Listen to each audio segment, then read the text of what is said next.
मोहन नाम का एक लड़का अपनी माँ के साथ शहर के पास ही एक छोटे से कस्बे में रहता था। मोहन के पिता उसे बचपन में ही अकेला छोड़कर भगवान के पास चले गए थे।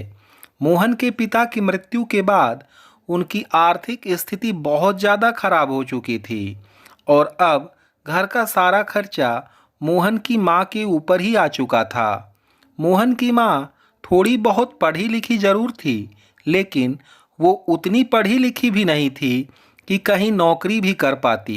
इसलिए वो रोज घर घर बर्तन मांजती और बाकी समय में कुछ सिलाई करके ही अपने घर का खर्चा और मोहन को स्कूल में पढ़ा लिखा रही थी। मोहन एक बेहद शर्मीला लड़का था और वो चुपचाप ही बैठना पसंद करता था। यूं समझो कि वो थोड़ा मंद बुद्धि लड़का था। तभी एक दिन की बात है, जब मोहन स्कूल से लौटा तो उसके हाथ में एक लिफाफा था।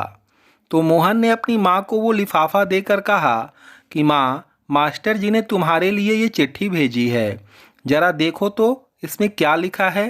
तभी उसकी माँ ने जब मन ही मन में वो चिट्ठी पढ़ी तो उसकी आंखों में अचानक ही आंसू आ गए।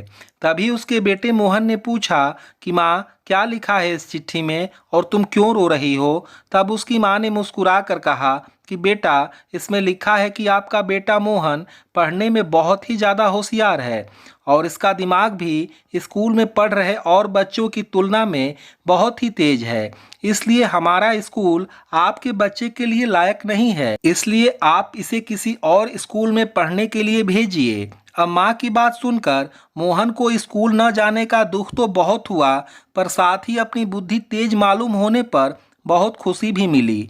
तभी कुछ महीने में ही मोहन की माँ ने उसका दाखिला किसी दूसरे स्कूल में करा दिया।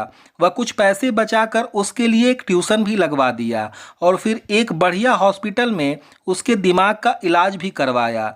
तब उसकी माँ मोहन के लिए दिन रात कमाने लगी। समय बीतने लगा। मोहन भी पढ़ाई में खूब मेहनत करने लगा। अब मोहन पढ़ाई करते करते बड़ा हो चुका था और उसने सिविल सर्विसेज की परीक्षा भी पास कर ली थी और जल्द ही वो आईएएस ऑफिसर बन गया। इधर मोहन की माँ भी अब बूढ़ी हो चुकी थी और कई दिनों से वो बीमार चल रही थी, लेकिन अब वह बहुत खुश थी क्योंकि अब उसका बेटा मंद बुद्धि से एक समझदार ऑफिसर बन चुका था।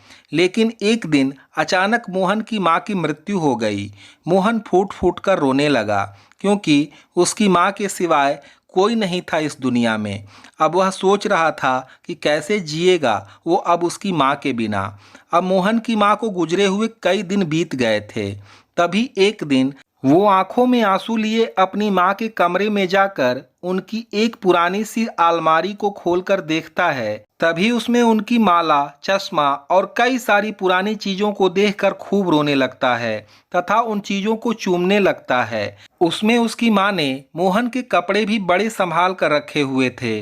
तभी अचानक उस अलमारी में से मोहन को वही चिट्ठी मिली जो मास्टर जी ने उसे 18 से 19 साल पहले उसको दी थी। तभी मोहन अपनी नम आंखों से उस चिट्ठी को पढ़ने लगा। उस चिट्ठी में ये लिखा हुआ था कि आदरणीय अभिभावक, हमें यह बताते हुए बहुत अफसोस हो रहा है कि आपका बेटा मोहन पढ़ाई में बहुत ही ज़्यादा कमज़ोर है और वो खेल कूद में भी भाग नहीं लेता है। हमें यह मालूम पड़ रहा है कि उम्र के हिसाब से मोहन की बुद्धि का विकास बिल्कुल भी नहीं हो पाया है। शायद आपका बेटा मंद बुद्धि बालक है, इसलिए हम मोहन का नाम अपने स्कूल से अभी इसी समय काट रहे हैं। कृपया आप इसका इलाज किसी अच्छे हॉस्पिटल में करवाएं। और साथ ही चिट्ठी में ये भी लिखा था कि आप अपने बेटे को घर में ही पढ़ाएं, क्योंकि अब आपका बेटा मोहन पढ़ाई लिखाई में ज़्यादा आगे नहीं बढ़ पाएगा। तभी इस चिट्ठी को पढ़कर मोहन खूब रोता हुआ घुटनों के बल बैठ गया। अब वो अपनी माँ को बहुत याद कर रहा था और आंखों में आंसू लिए उस ईश्वर से कह रहा था कि हे ईश्वर, कितनी अच्छी थी मेरी माँ, जिसने अपना जीवन खराब करके मेरा जीवन बना दिया।